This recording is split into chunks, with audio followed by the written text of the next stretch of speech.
akwai 'yan siyasar da su suna ganin babbar matsalar su shine malaman addini. Malaman addini su ne obstacles ɗinsu. Wallahi muna da rahoto, mun sha ji ana gaya mana da hanyoyin da muke samun labarai na sirri. Za a zo ana taron siyasa sai a ce wai meye matsalar mu a jam'iyya, sai wani ya tashi ya ce ba mu da matsala irin malaman addinin nan masu hawa mambari suna gigita mana mutane, to ya za mu yi maganin su? Har haka ake tattaunawa ba. Wani ya ce a kakkashe su, wani ya ce a ba su kuɗi, wani ya ce a rufe musu baki, wani ya ce a haɗa su faɗa da mabiyansu, wani ya ce a buhun shinkafa za ka kai musu guda 500 ka ce wa mutane a raba, ka bar shi da wannan su ta faɗa da shi da mamunsa, shi ka gama da shi. Wani ya ce kaza za ka yi masa, ka sanar ka yi masa.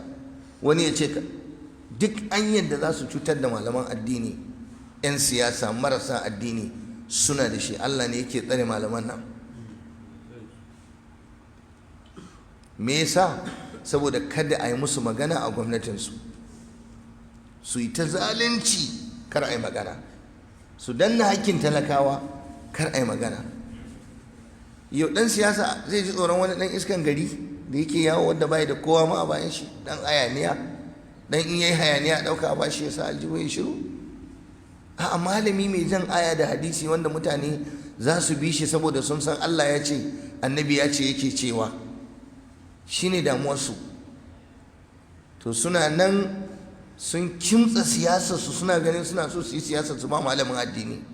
Da haka suna so su kawo wani generation din da za a yi total elimination of ulama a cikin abin da ya shafi harkar siyasa.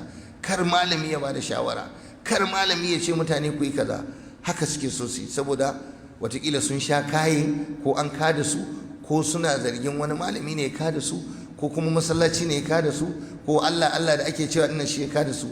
A bar su kawai su yi abin su na rayuwa. Ya za ka dan siyasa yana cewa mu addini samun harkar addini, mu al'amarin ba addini.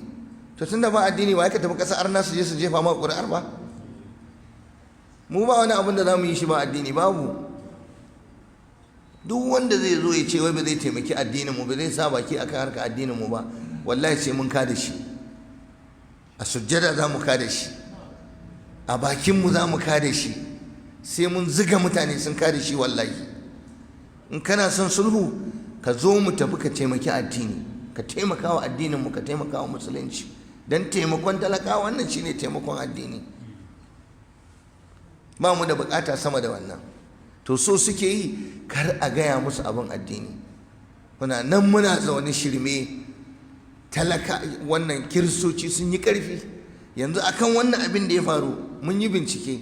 Ka je kai browsing, gashi a fili na faɗa a duniya, ka ce wane ne the most richest pastor ko wani reverend, wanda ya fi kowa kuɗi, wanda ya fi kowa arziki a cikin shugabannin kiristoci. Sai an irga maka mutum 10 wanda suke da jiragen sama. Wannan malaman kiristoci ne na ƙasar ka. Jiragen sama, kamfanoni a ƙasashen waje, kaza kaza kaza kaza. Wallahi lissafin da muka yi na 10 a cikinsu, na 10 wanda ya fi kowa talauci a cikinsu, the lowest a cikinsu, wallahi sai ya sayi malaman addinin Najeriya nan duka, da su da gidajensu da motocin hawansu da aikin albashin da suke da sana'ar da suke duka. Kun gane karatun? Mafi talauci a cikin mafiya wadata a cikin waɗannan kiristocin malamansu, na 10 ƙarshensu sai ya sai malaman da a wannan gaba ɗaya, da su da motocinsu da gidajensu.